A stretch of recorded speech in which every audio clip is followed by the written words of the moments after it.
Hi friends, இப்போ வந்து நம்ம சமையல் செய்ய போகிறோம். இன்றைக்கி என்ன சமையல் செய்ய போகிறோன்னு பார்த்தீங்கன்னா, முட்டை குழம்பு வைக்க போகிறேன். எனக்கு வந்து வேலை இருக்குது. இன்றைக்கி லீவுன்னு சொல்லியிருந்தேன் இல்லையா, பிள்ளைங்களுக்கு தான் இன்றைக்கி லீவு. எனக்கு இன்றைக்கி வேலை இருக்குது. சமையலை முடிச்சுட்டு நம்ம கிளம்பி வேலைக்கு போயிடுவோம். இன்றைக்கி என்ன சமைக்க போகிறோன்னு பார்த்தீங்கன்னா, முட்டை குழம்பு வைக்க போகிறேன். இன்றைக்கி ஞாயிற்றுக்கிழமை ஏன் சிக்கன் மட்டன்லாம் செய்யலையான்னு கேட்காதீங்க. ஞாயிற்றுக்கிழமை வேலை இருக்குது. நைட்டு வந்ததும் செய்வேன். இப்போ வந்து அர்ஜென்ட்டுக்கு முட்டை குழம்பு வச்சு வச்சுட்டு போகிறேன். முட்டை குழம்பு வைக்க ரெடி பண்ணிகிட்ருக்கேன். பார்க்கலாம் வாங்க. பாருங்க, முட்டை குழம்பு வைக்கிறதுக்கு நான் எல்லாத்தையும் அரிஞ்சு ரெடி பண்ணி வச்சுருக்கேன். வெங்காயம் அரிஞ்சு வச்சுருக்கேன், தக்காளி, பச்சை மிளகா. நான் எந்த குழம்பு வச்சாலும் பச்சை மிளகா போட்டுருவேன், அதனால் பச்சை மிளகா அரிஞ்சு வச்சுருக்கேன். உருளைக்கிழங்கு போட்டிருக்கேன். முட்டை ஒவ்வொரு முட்டை தானே போடுவோம், அது தீர்ந்ததுனா வெறும் குழம்பு சாப்பிடணுமேன்ட்டு உருளைக்கிழங்கு போட்டிருக்கேன். நான் போடுவேன், அதனால் போட்டிருக்கேன். கருவேப்பிலை மல்லி எடுத்து வச்சுருக்கேன். எல்லா மசாலா பொருளும் பாக்கெட்டில் தான் வாங்கி வச்சுருக்கேன். முட்டை வாங்கி வச்சுருக்கேன். இஞ்சி பூண்டு பேஸ்ட்டு கல்லில் நசுக்கி வச்சுருக்கேன். வாங்க வீடியோக்குள்ளே போகலாம்.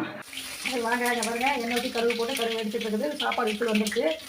கருவு எடுத்த உடனே நம்ம கருவேப்பிலை போட்டுக்கலாம். நீங்கள் பட்டை சோம்புலாம் போடுவீங்கன்னா நான் போட மாட்டேன். நான் கறி மசாலா போடுறதுனால அது போட மாட்டேன். இவ்வளோ இதுதான் போடுவேன் தாளிப்புக்கு. சின்ன வெங்காயம் கட் பண்ணி வச்சுருக்கேன். சின்ன வெங்காயம் போட்டு நல்லா வதக்கிக்கலாம்.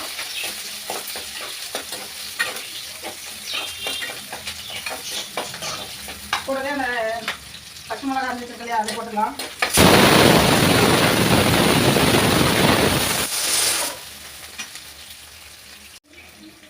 வெங்காயம் நல்லா வதங்கிடுச்சு. இப்போ வந்து நம்ம தக்காளி சேர்த்துக்கலாம்.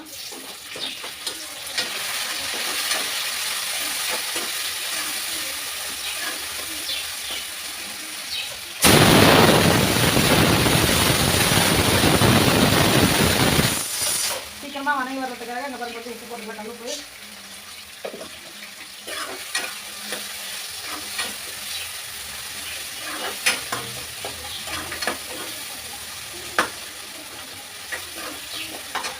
இன்னும் கொஞ்சம் மஞ்சள் பொடி எடுத்துக்கலாம்.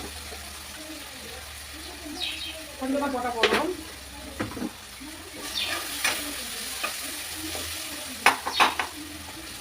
நான் சிம்பிளாக அவசரத்துக்காக இப்படி செய்கிறேன். நீங்களாம் இப்படி செய்வீங்கன்னு சொல்லி எனக்கு கமெண்ட்டில் சொல்லுங்கள். நானும் அதே மாதிரி செஞ்சு பார்க்குறேன். எனக்கு வேலை டைம் ஆனதுனால தேங்காய்லாம் போடாமல் குயிக்காக டக்குன்னு செய்கிறேன்.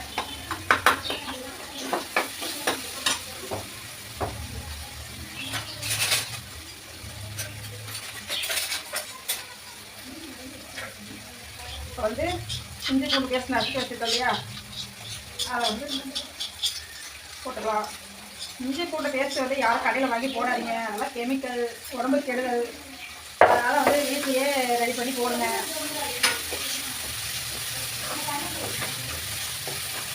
பாருங்க, நல்லா வதங்கி வந்துடுச்சு. இப்போ வந்து நம்ம அதை கழுவி வச்சுருக்கிற உருளைக்கிழங்கு போடலாம். உருளைக்கிழங்கு வந்து ஆப்ஷன் தான். எனக்கு நான் போடுறது அதனால் போட்டிருக்கேன். உங்களுக்கு வேணால் நீங்கள் போட்டுருவாங்க. முட்டை காலி ஆச்சுன்னா வெறும் குழம்பு சாப்பிடணும், அதனால் உருளைக்கிழங்கு போட்டிருக்கேன். உங்களுக்கு வேணா நீங்கள் போடுங்க, வேணா வைக்குங்க.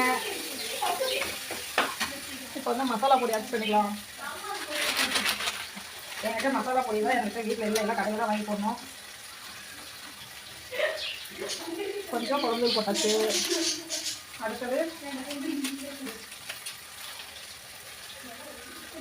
முட்டை குழம்பு மசாலா கொஞ்சம் போட்டாச்சு. அதிகமாக போடாதீங்க, கசப்படிக்கும். முட்டை மசாலா அளவாக போட்டுக்கோங்க, கசப்படிக்கும் குழம்பு இல்லைன்னா. கறி மசாலா தூள், மசாலா தூள்லாம் நான் போடல இல்லையா, அதனால தான் கறி மசாலா தூள் போடுறேன்.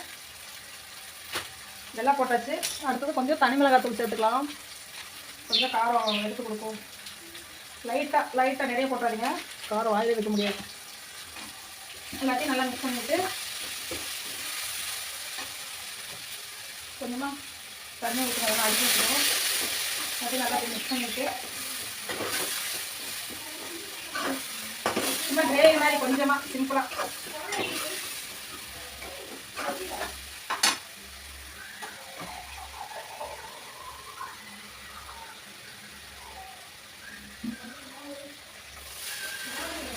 நான் குழம்பு அளவாக தான் வைக்கிறேன், அதிகமாக வைக்கல. கொஞ்சமாக ஒரு டப்பா மட்டும் தண்ணி ஊற்றி உப்பு வைக்கலான்னு பார்த்துக்கலாம். உப்பு கம்மியாக தான் இருக்குது, அப்படி சேர்த்துக்கலாம்.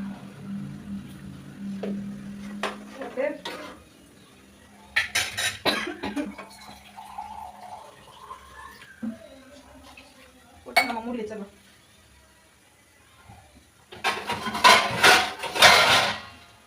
வச்சிடலாம். குழம்பு கொதிச்சு வரட்டும், அப்புறம் முட்டையை உடைச்சு ஊற்றலாம். இப்போ வாங்க, குழம்பு கொதிச்சிருச்சு. இப்போ வந்து நம்ம என்ன பண்ண போகிறோம்னா முட்டை உடச்சி போட போகிறோம். நீங்கள் முட்டையை அவிச்சு போடுவீங்களா? எனக்கு முட்டை இப்படி உடச்சி போட தான் பிடிக்கும். அதனால் வந்து முட்டையை நான் இப்படி தான் உடச்சி போடுவேன். நீங்கள் எப்படி போடுவீங்கன்னு சொல்லுங்கள் எனக்கு.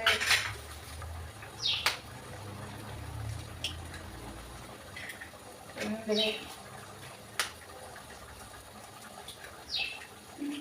3, 4,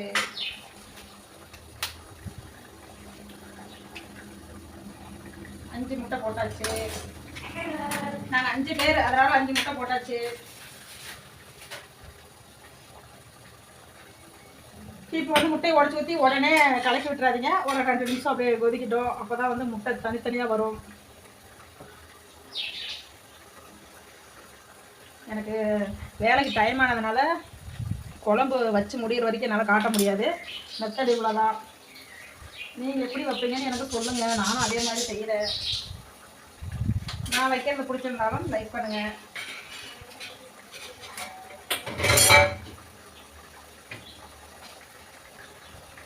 கிச்சன் வந்து இப்போ நான் நீட்டாக வச்சுட்டு போகிறேன்.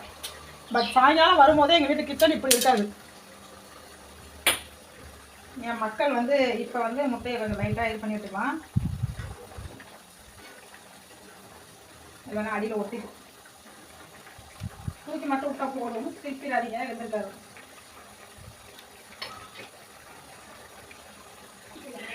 இப்போ திருப்பி விடலாம் முட்டையை. வேகட்டோம். இங்கே பாருங்க, முழு முட்டை அப்படியே இருக்கா. அதனால தான் நான் ஃபஸ்ட்டே திருப்பி விட்டேன்னு வச்சுங்க, உடஞ்சி குழம்பு ஃபுல்லாக கலங்கி. அவ்வளோதான். குழம்பு வந்து முட்டை வெந்ததுன்னா ரெடி ஆயிடுச்சு. நீங்களும் இதே மாதிரி செஞ்சு பார்த்துட்டு குழம்பு எப்படி இருந்துச்சுன்னு சொல்லுங்கள். நான் வைக்கிற முட்டை குழம்பு உங்களுக்கு பிடிச்சிருந்தா கமெண்ட்டில் சொல்லுங்கள். பிடிக்கல, நல்லா இல்லைனாலும் கமெண்ட்டில் சொல்லுங்கள். நீங்கள் எப்படி வைப்பீங்கன்னு சொல்லுங்கள். நான் அதே மாதிரி செய்கிறேன். ஓகேங்களா? இப்போ எனக்கு வேலைக்கு டைம் ஆயிடுச்சு. அதனால் வந்து நான் மல்லித்தலை போட்டு உங்களுக்கு இப்பயே காட்டுறேன். அவ்வளோதான் ஃப்ரெண்ட்ஸ், எனக்கு வேலைக்கு டைம் ஆச்சு. பாய். மீண்டும் அடுத்த வீடியோவில் சந்திக்கலாம். பாய். உங்களுக்கு பிடிச்சிருந்தா லைக் பண்ணுங்கள், ஷேர் பண்ணுங்கள், கமெண்ட் பண்ணுங்கள்.